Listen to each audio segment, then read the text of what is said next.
Assalamualaikum and salam sejahtera. My name is Amira Atasha binti Kamis and I will first introducing the cash flow. Okay, what is cash flow means? Here's the picture of cash flow to understand. Generally, we know that a cash flow is a real or visual movement of money, which a cash flow in its limited definition is a transaction that particularly from one central bank account to another.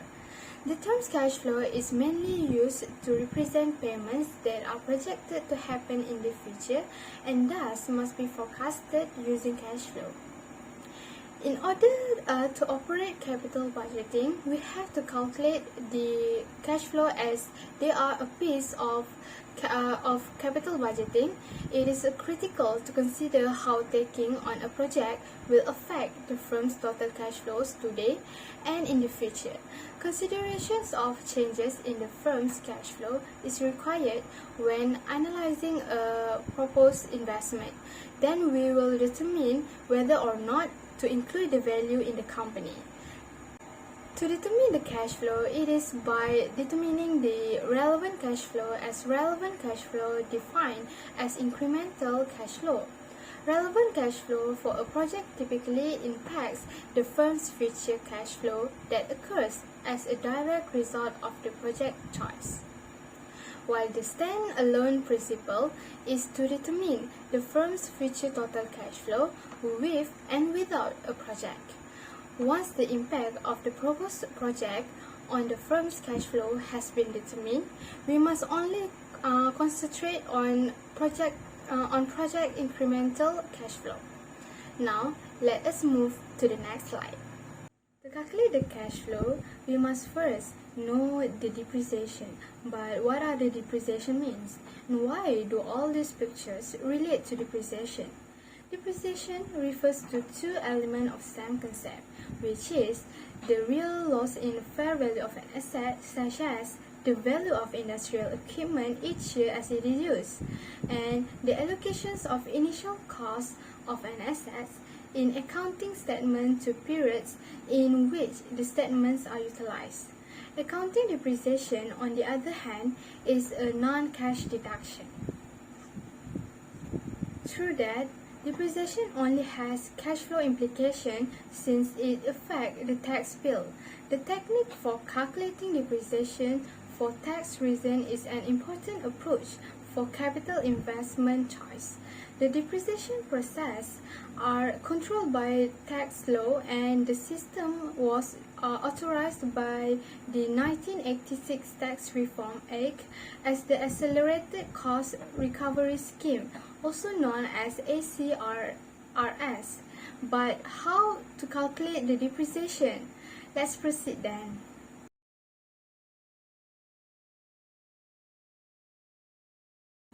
To calculate the depreciation, we must first know the firm's assets cost. Then, with the assets cost identified, minus it with the salvage value. Before further calculations, determine the asset's useful life and how many years it can be utilized. We can then proceed by dividing the years from the depreciation amount to get annual depreciation. To be more understanding on calculating the depreciation, I did provide the example in the next slide.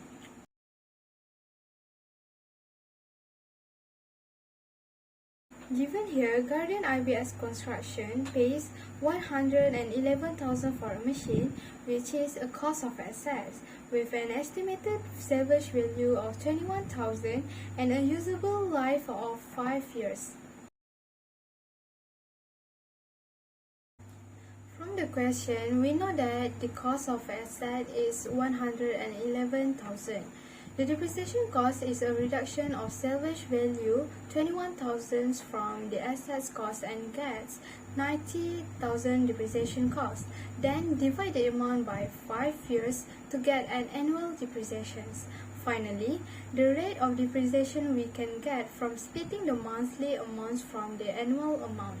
As a result of the question, it's 20% of the depreciation rate. On this slide, I just sum up the reductions value of the assets for 5 years of useful life. We know that the value is reduced by 18,000 of depreciations per year. After we learn the depreciation calculation, next we have to determine the operating cash flow of the firms. To determine the operation cash flow, or we call it OCF, we have to acknowledge that there are three approaches in calculating the OCF, and regardless of what method we use, all three methods will result in the same value of OCF. We have a bottom-up approach, top-down approach, and tax shield approach. On the next slide, I will go deeper into these three approaches. Previously, we know that depreciation is 18,000, given 1,000 for cost, 21% of tax rate, and 30,000 of sales. For the bottom-up method, the formula of OCF is net income plus with depreciations. From the informations, we have no net income, so how do we calculate it? Originally, we know that net income in the income statement is a reduction of taxes from EBIT. So, to compute the EBIT, we have to subtract the sales with cost and depreciation. Here's the work of EBIT. Then we can multiply the EBIT by the tax rate. After having a value of EBIT and taxes, we next can solve the OCF by including the value that we have calculated to get the OCF of 26,690 ringgit. The top-down method is a very simple method to understand, as OCF is equal to sales minus with costs and taxes. In the previous slide, we already know each of these values, so just direct calculate, and the amount we get here is the same amount as the bottom-up method before. The next method to find operating cash flow is by using the tax shield approach. This method is using the formula of sales minus cost times 1 minus tax rate plus the product of depreciation and tax rate. We can see from the formula that the operating cash flow is having two components. The first part is what the project's cash flow would be if there is no depreciation expense.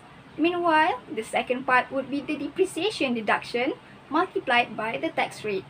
Notice that the value of OCF calculated using this method is the same with the other two approaches explained previously, which is 26,690. We know that all projects will have operating cash flow, but however, not all projects will have this last component, which is terminal cash flow. We will now discuss on terminal cash flow and how do we find it. Terminal cash flow is the cash flow that occurs at the end of a project and represents the after-tax proceeds from the disposal of the project assets. When it is taken into consideration, this cash flow can significantly affect capital expenditure decision. Here is the format on how terminal cash flow is calculated for replacement projects. For a better understanding, let us take a look at the example given. Some of the information that we can get directly from the question is proceeds from sale of new asset, which is $50,000, proceeds from sale of asset, $10,000, a tax rate of 40% and $17,000 net working capital. Tax on sale of both of the new and old assets are calculated beforehand so that our works would be much more easier.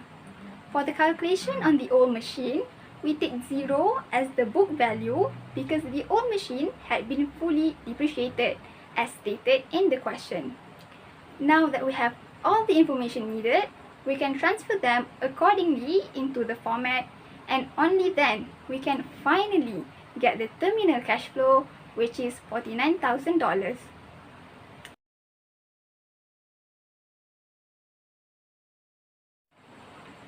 In conclusion, it is very crucial for a firm to analyze the expected cash flow before making the decision to invest in a project, to make sure that the firm undertakes only those that contribute positively to the value of the firm.